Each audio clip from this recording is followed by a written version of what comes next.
There they go. Good morning, everyone. So today I'm going to give a little bit of a tour of the garden. Of course, the birds are over here. They're eating my seeds. Yep, you can just see how they've wreaked havoc. Yeah, I'll probably need to come out here and try to save these seeds as best I can in a little bit. But it is kind of wet out here, so yeah, let's get to this bit of a garden tour. Okay, so let's start off over here. George and I have been working really hard at getting these beds prepped. We've been weeding. Well, I've been weeding. George has been shoveling the wood chips, and we've been layering it down. It's funny because George, he hates weeding, and I don't like shoveling. So I weed, he shovels, and so it's a perfect gardening relationship.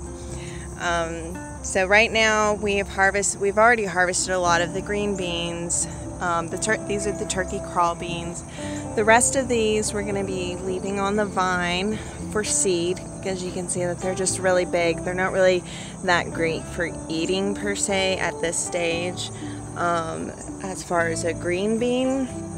Now granted, I mean, you can still eat them in this stage, but I much prefer to eat them like when they're much smaller, like maybe this, well, maybe not quite that small, but at this stage right here where they're not like really well developed.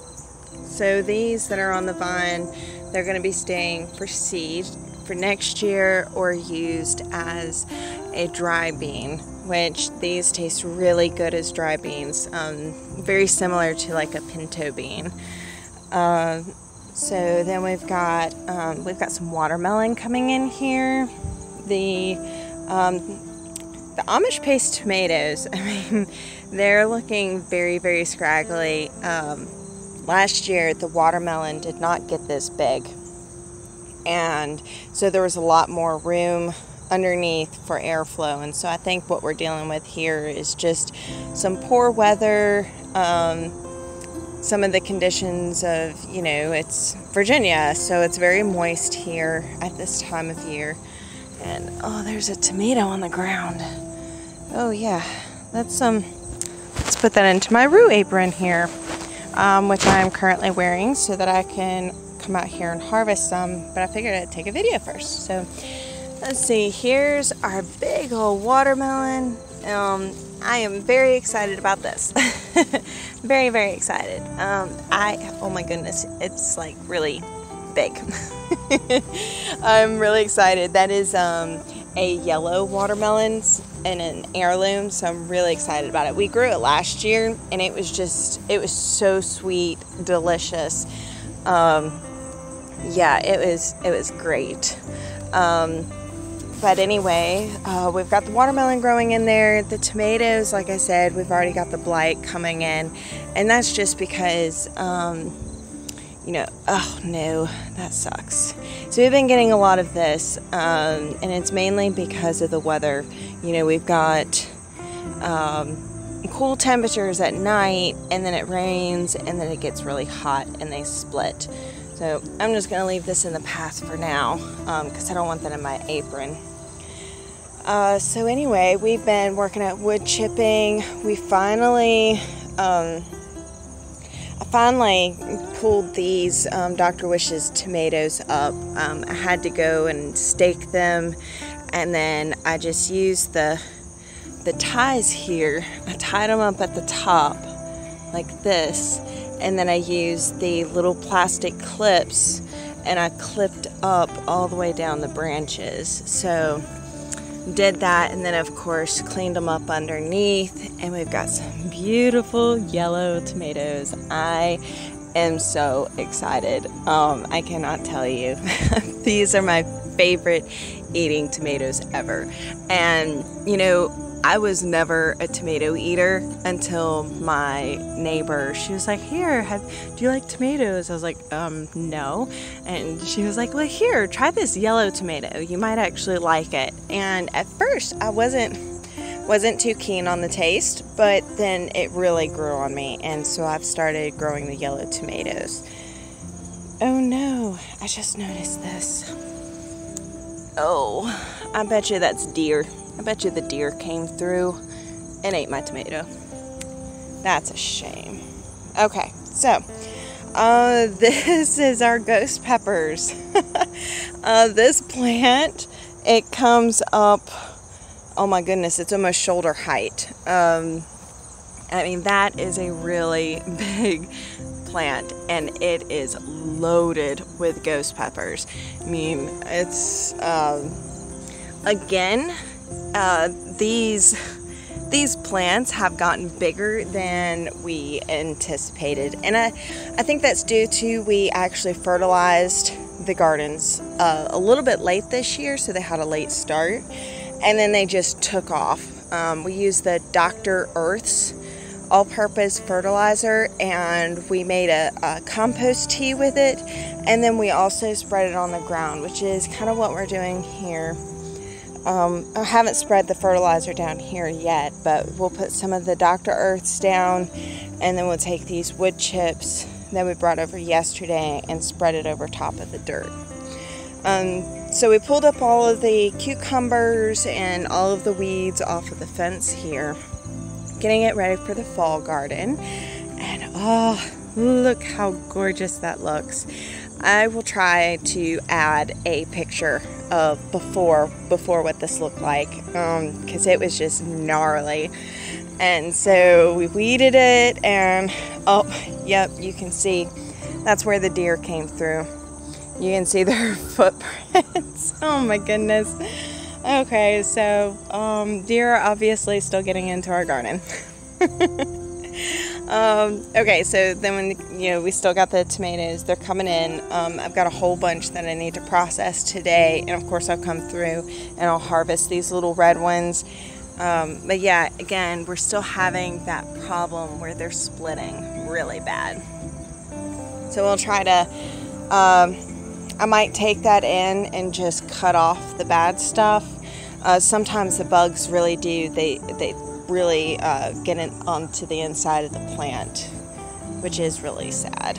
But let's see, we've got this is jalapeno. I think this is Craig's Grande jalapenos, and again, this plant, it's really the only one that really took off.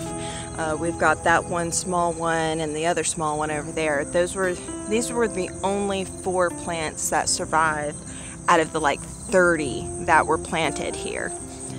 Oh, and it looks like the birds have gotten into my sunflower. Oh, the light's really bad.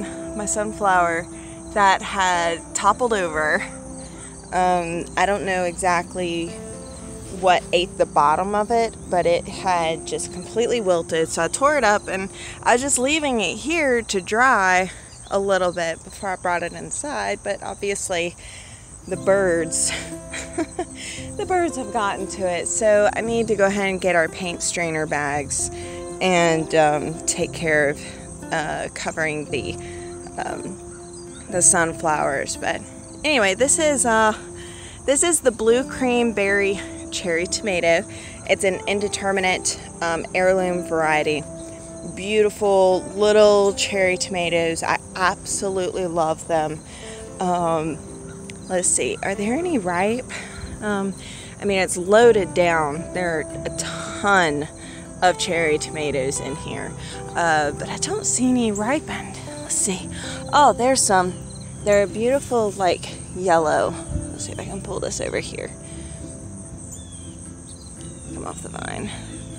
So they get like this really beautiful yellow, and it's like they get a star pattern on the top of the tomato, which is just gorgeous. but they're really sweet. Some people said they're kind of mushy. I've never experienced that. I've always had a nice little, when I bite into them, they kind of pop, which I absolutely love. But anyway, these are the blue cream berry cherry tomatoes, and of course they are taking off as well. That's probably a good almost 7 feet tall from that one plant.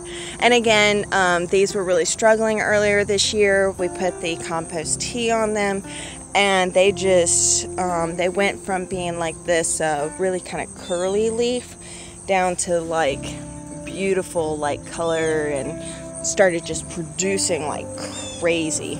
Oh, there's another one in there. Oh no, it had the same thing. It split. No. Oh well. So anyway, we've got the wood chips going. This is the part of the garden that we need to weed. We've also still got a few fruits in here that we need to harvest. Those weren't quite ripe when we harvested the others. These winter squashes, spaghetti squash, these are ones that were affected by the vine borer, and so they have bugs in them. And so what I need to do is go ahead and chop them up and cook the pieces that have not been affected by the bugs.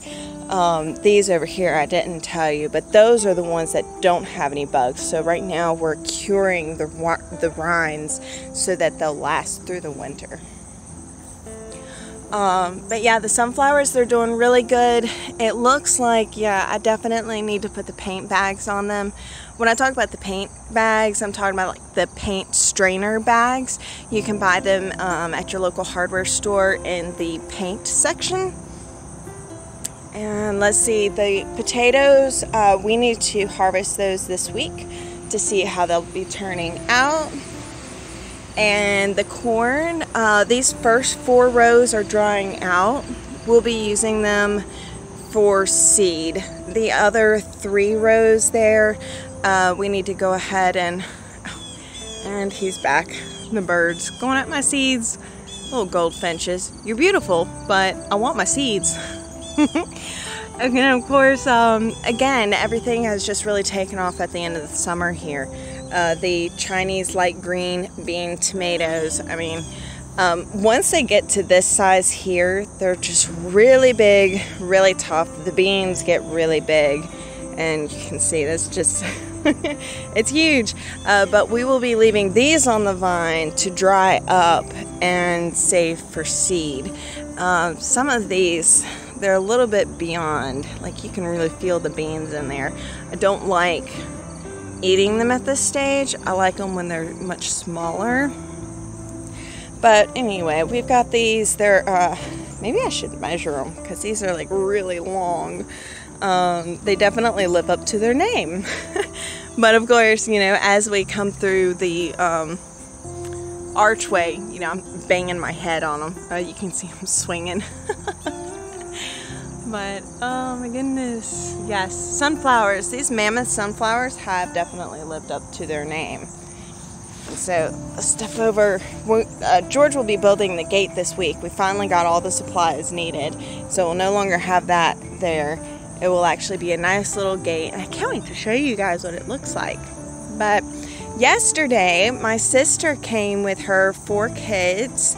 Thank you guys. We weeded half of the garden here, and we've already started putting down wood chips. What we'll be doing is we'll be planting garlic and onions here. Even though George is allergic to onions, like he can't eat them, he went ahead and said, you know, let's go ahead and grow some onions because you can eat the onions and they'll be more healthy for you, and we can use the onions as bartering. So I was like, oh, okay, well, let's do that. So we'll be planting garlic and onions in this side of the garden. So that's why we started on this side. And so the kids and Molly, she was, my sister, she was here for, oh my goodness, hours. They got here about, I think it was like 10:30, and they stayed until like, I think it was 3:30 or 4. But again, deer have come through here. We have this one particular herd that goes through, they like going through the backyard, and sometimes they'll come up to the front and just graze on the stuff up here. But so this was kind of, I guess you could say this is a before and this is the after. But one of the main reasons is that we were out here weeding instead of just putting the wood chips down first over top of these weeds. We're weeding them because we've got this particular grass here. This is called Bermuda grass, and any little bit of this grass that gets left in the garden will become like a vine that will grow underneath the wood chips. I mean, because it's some pretty resilient grass. So we're trying to pull up as much as possible and get that taken care of, and then put the wood chips down. And the wood chips will help suppress it and kind of keep a hold on it a little bit, but the compost pile is quite full. Oh, and I meant to say what's kind of neat is volunteers. Okay, so talking about cross-pollination earlier, well, last year I did not grow red cherry tomatoes. I grew, we grew the blue cream berry cherry tomatoes, and we grew the, we had Martino's Roma tomatoes, and we had the black cherry tomatoes, all heirlooms. But we wound up with this cross. It's like a cherry tomato with aroma, which tasted like really sweet and kind of tomato at the same time. And then we also got like these little orange ones. And of course, we got the black cherry. A black cherry came back here too. But anyway, it was really kind of interesting because we got this really yummy cherry tomato this year that grew up. This is where the compost pile was earlier this year, and we just moved it, we turned it and put it here, and then these grew up from the seeds. So anyway, I thought that was kind of neat. So you can come up with some really quite interesting crosses when you just kind of let them go. It was pretty interesting. So anyway, I guess that does it for a little garden tour this morning. I'm gonna get to harvesting some of these I'll probably start harvesting some of these green beans that I just walked through, try to get them in the freezer, and of course harvest the tomatoes. And like I said, we'll be weeding and then mulching, and it should help a lot because it looks really gnarly right now. So okay, this is the before, and I'll give another update video to give you an after, because this one's getting pretty long. But anyway, thank you guys for joining me this morning. I hope you enjoyed the tour. I hope this encourages you to just grow something, even if you think it's not gonna live and it's all sickly. Do what you can for it, and maybe in the end it'll surprise you. This year's been all full of surprises and just beauty, and quite the learning experience. So my suggestion to you is just plant. Just plant and see what comes up. You may be surprised. So again, thanks for joining me. Have a great day, and may God bless you.